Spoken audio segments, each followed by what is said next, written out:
আসসালামু আলাইকুম, সিভিল বাংলায় আপনাদেরকে স্বাগত। এবারে দেখাবো প্লান্টের ফসফরাস। ফসফরাস আমরা কিভাবে করব। প্লান্ট এবং সয়েল দুইটা সেম প্রসিডিউর। তো দুইটা সেম প্রসিডিউর যেহেতু আমরা একইভাবে, তো আমাদের এখানে যে সব যন্ত্রপাতি দরকার হবে সেটা হলো একটা হিটার দরকার হবে, ব্যালেন্স দরকার হবে, আপনার স্পেকট্রোফটোমিটার দরকার হবে। এখানে অনেকগুলি রিয়েজেন্ট আছে যার ভিতরে আমরা পর্যায়ক্রমে আপনাদেরকে দেখাবো। প্রথমে আমরা কাজ করব হলো নাইট্রিক অ্যাসিড এবং পারকিউলিক অ্যাসিড, এই দুইটা। তো আমরা প্রথম স্টেপে আমরা মেপে নিব 0.5 গ্রাম প্লান্টের গুঁড়া। প্লান্টের গুঁড়োটা হলো আমরা এটাকে ব্লান্ড করা হয়েছে। দেখেন, প্লান্টগুলি প্রথমে নিয়ে আসা হইল ল্যাবরেটরিতে নিয়ে আসার পরে এটাকে ওভেনে 80 ডিগ্রি টেম্পারেচারে এটাকে হিট করা হলো 3 দিন। কারণ কিভাবে আপনি 3 দিন বুঝবেন, কারণ আপনি প্রথমে হলো এটাকে ড্রাই করতে প্রথম দিন দিয়ে দিলেন, দ্বিতীয় দিন বের করে একটা ওয়েট নেবেন, এরপরে আবার তৃতীয় দিন আরেকটা ওয়েট নেবেন। দেখবেন যে প্রথম ওয়েট থেকে তৃতীয় দিনের ওয়েট যদি কমে যায় তো আবার ড্রাই করবেন। এভাবে 3 দিন পর্যন্ত ড্রাই হলেই মোটামুটি আমাদের ড্রাই হয়ে যায়।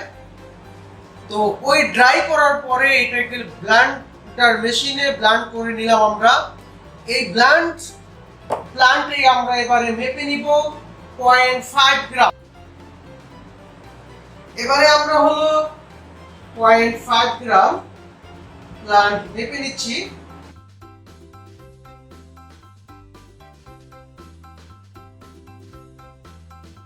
আমরা কনিক্যাল ফ্লাক্সের মধ্যে দিয়ে দিব। এবারে হলো আমাদের নাইট্রিক অ্যাসিড এবং পারকুলিক অ্যাসিডের একটা মিশ্রণ তৈরি করতে হবে। যে মিশ্রণের 30 ml মিশ্রণ আমাদের এই স্যাম্পলের ভিতরে অ্যাড করব। তো মিশ্রণটা হলো নাইট্রিক অ্যাসিড হলো 9 আর পারকুলিক অ্যাসিড হলো 4। এই রেশিওতে আমাদের মিশ্রণটা তৈরি করতে হবে। যেহেতু আমরা এখানে একটা স্যাম্পল নিলাম, তো আমরা মোটামুটি একটা স্যাম্পলের জন্যই আমরা মিশ্রণটা তৈরি করব। 22.5 ml আমরা আলাদা আরেকটা পাত্রে ঢেলে নিব।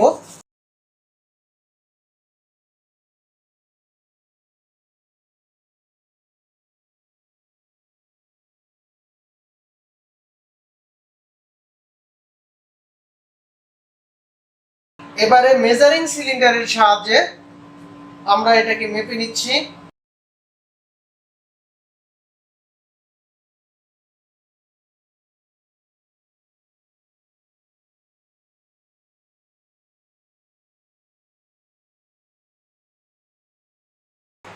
বাইশ দশমিক 5 ml।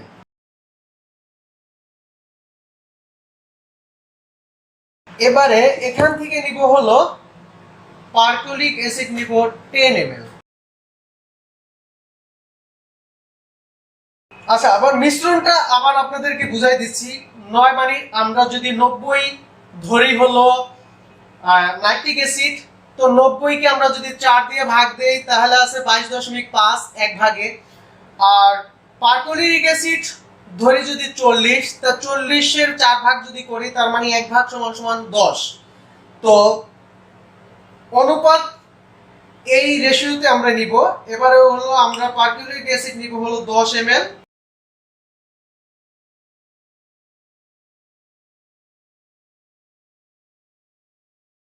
এবারে এটার মধ্যে দিয়ে দিচ্ছি।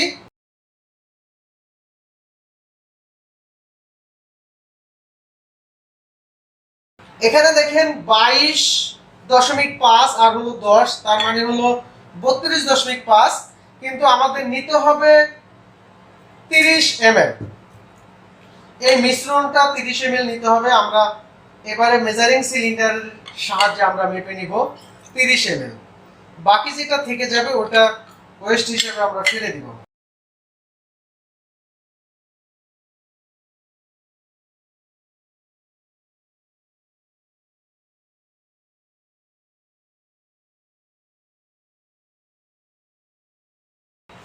আমরা মিশ্রণটা 30 ml নিয়ে নিলাম। এবারে কনিক্যাল ফ্লাস্কের মধ্যে আমরা এটাকে দিয়ে দিব।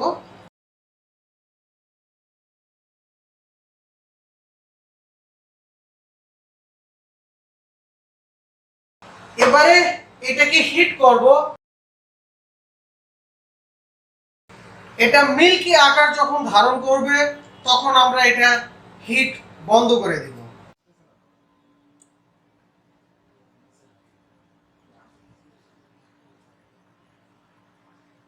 ওকে, দেখেন আমাদের কালার চেঞ্জ হয়ে গেছে, সাদা হয়ে গেছে। এবারে আমাদের হিট শেষ হয়ে গেল। এবারে আমরা এটাকে নামিয়ে নিব।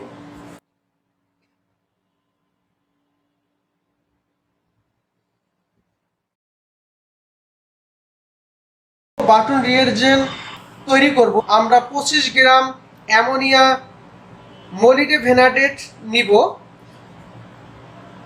400 ml ডিস্টিল ওয়াটারের মধ্যে। এরপরে হলো 1.25 অ্যামোনিয়া মেটাভ্যানিডেট নিব, এটা নিব 300 ml ওয়াটারের ভিতরে। এরপরে এটাকে হিট করব। তো আমরা মেপে নেই।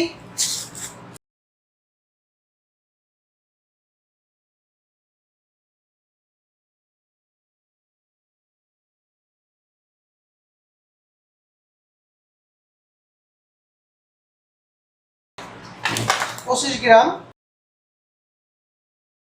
এবারও আলাদা আরেকটা বিকারে দিব হলো 1.25 গ্রাম।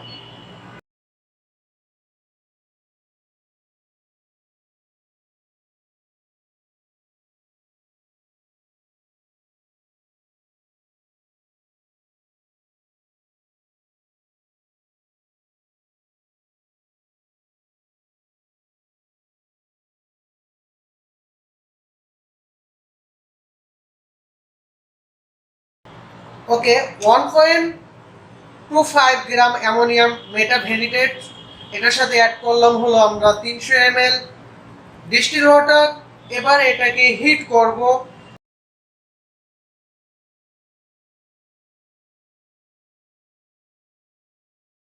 আমাদের অ্যামোনিয়াম মেটাভ্যানিডেট বয়েল করা শেষ। এবারে হলো এটাকে রুম টেম্পারেচারে নিয়ে আসব।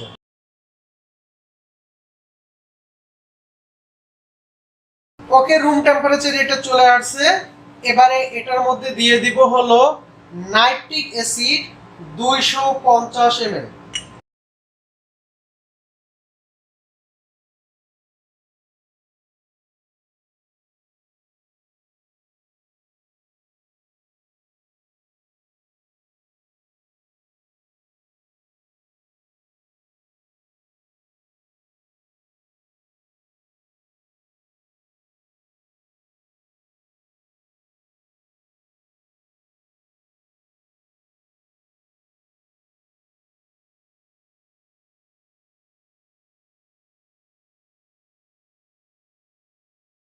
এবারে আমরা দিয়ে দিব হলো অ্যামোনিয়াম মোলিবডেনামেট যে 400 ml এর আমরা সলিউশন ডিসলভ করলাম, এটার মধ্যে পুরোটাই দিয়ে দিই।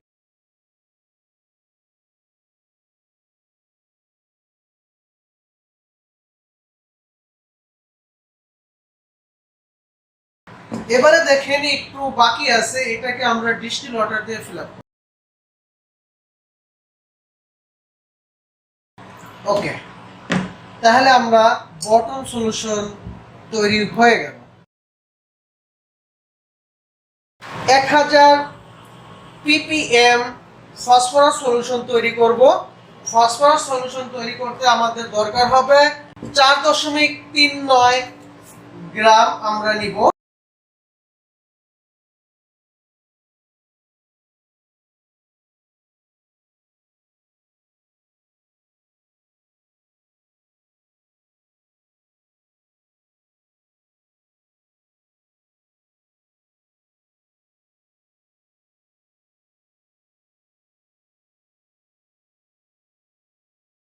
এবারে হলো এটার মধ্যে ডিস্টিল ওয়াটার দিতে হবে 1000 ml।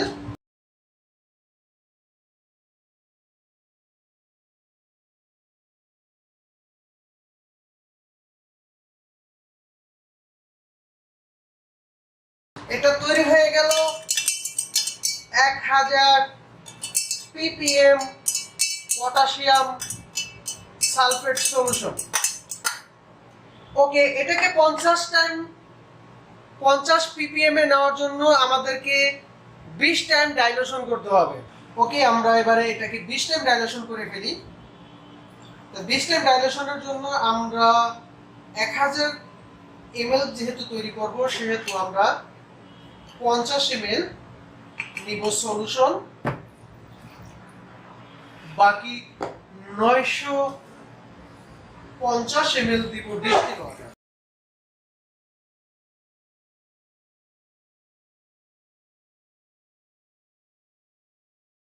স্ট্যান্ডার্ড ফসফরাস সলিউশন তৈরি করব। আমরা 50 ppm যে সলিউশন তৈরি করছি ওখান থেকে আমরা 2 ml স্যাম্পল নিব। 2 ml,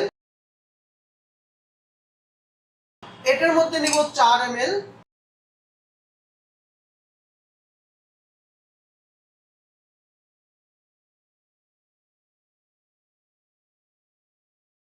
এটার মধ্যে নিব 6 ml,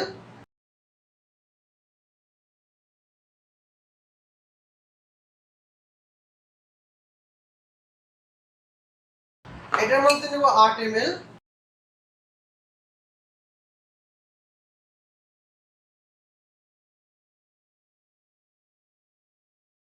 এবারে এটার মধ্যে নিব 10 ml।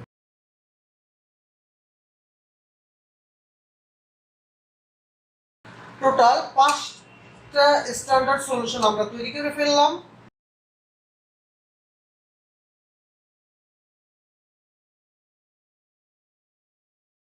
এবারে আমাদের যে বটল রিয়েজেন্ট আছে এটার মধ্যে দিব 10 ml করে, প্রতিটার মধ্যে 10 ml করে বটল দিব।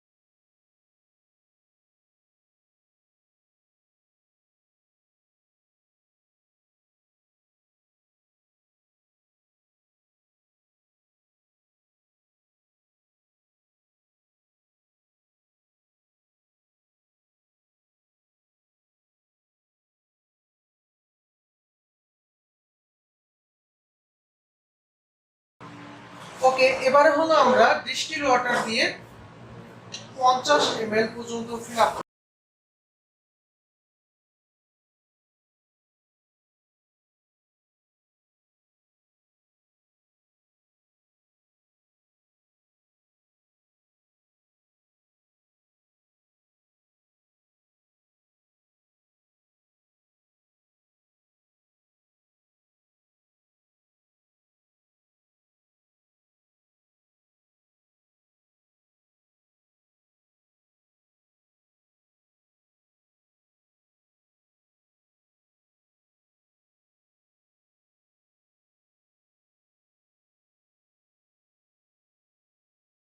ওকে, এরপরে হলো এটাকে কালার ডেভেলপ করার জন্য 30 মিনিট অপেক্ষা করতে হবে।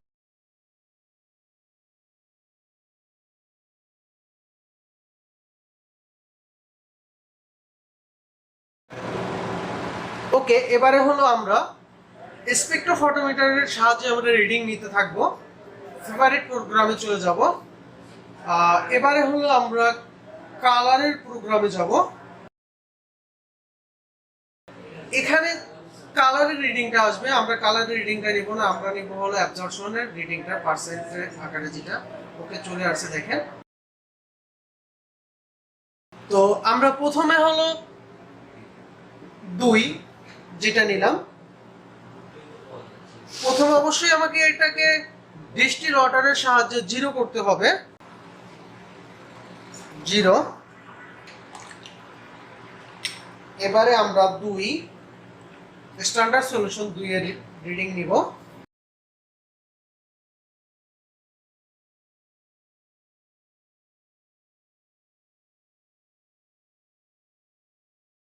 (0.202) এবারে স্ট্যান্ডার্ড 4 এর রিডিং নিব।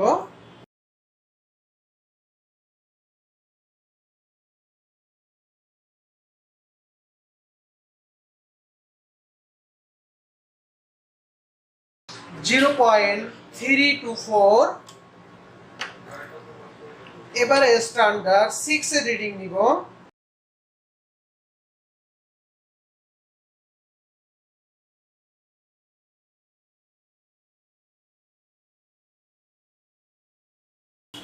(0.429)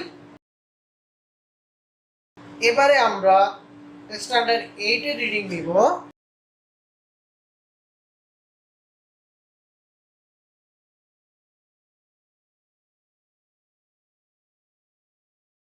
(0.630) এবারে আমরা স্ট্যান্ডার্ড 10 এর রিডিং নিব।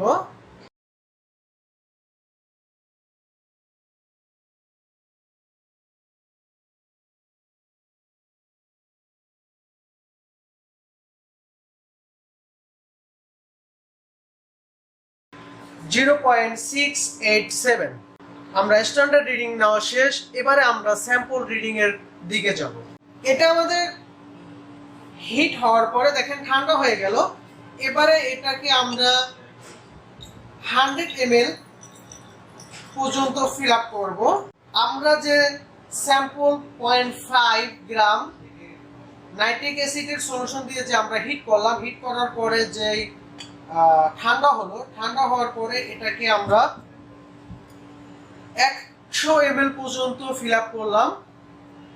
ফিল আপ করার পরে এখান থেকে আমরা এই 100 ml থেকে আমরা 10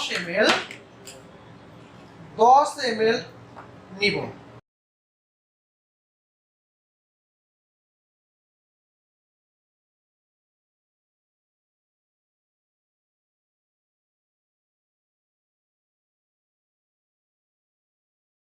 এরপরে আমাদের যে বটন সলিউশন, এই বটন সলিউশন নিব আমরা 10 ml।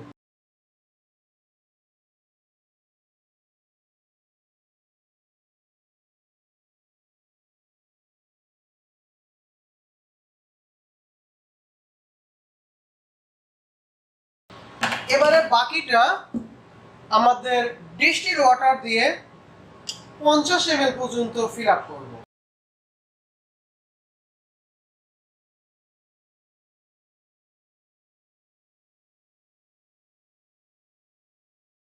এবারে হলো আমরা রিডিং নিব।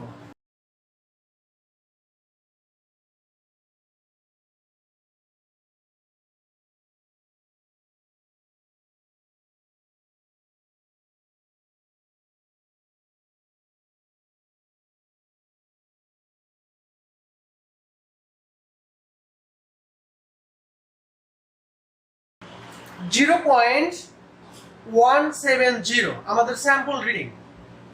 ওকে, এটার এবারে আপনাদেরকে ক্যালকুলেশন আমরা দেখাবো। ওকে, এবারে হলো আমরা ডাটা বসাবো। দেখেন এখানে 0 জন্য মানটা ফিক্সড করা আছে। এবারে হলো 2, 4, 6, 8, 10 এর জন্য আমরা যে রিডিংগুলি পেয়েছি এইগুলি আমরা লিখে ফেলি। 2 এর জন্য পেয়েছি আমরা কত? 0.202। 4 এর জন্য পেয়েছি 0.324।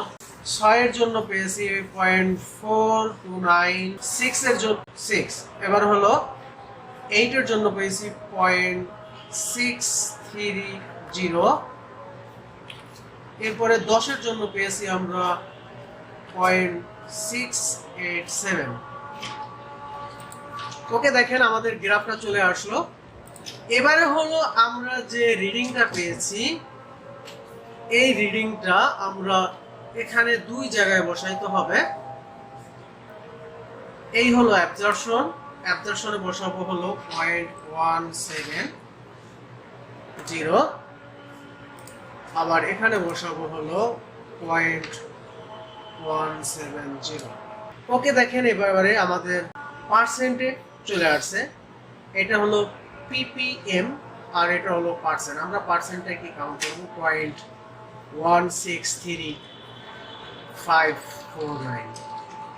ওকে, থ্যাংক ইউ।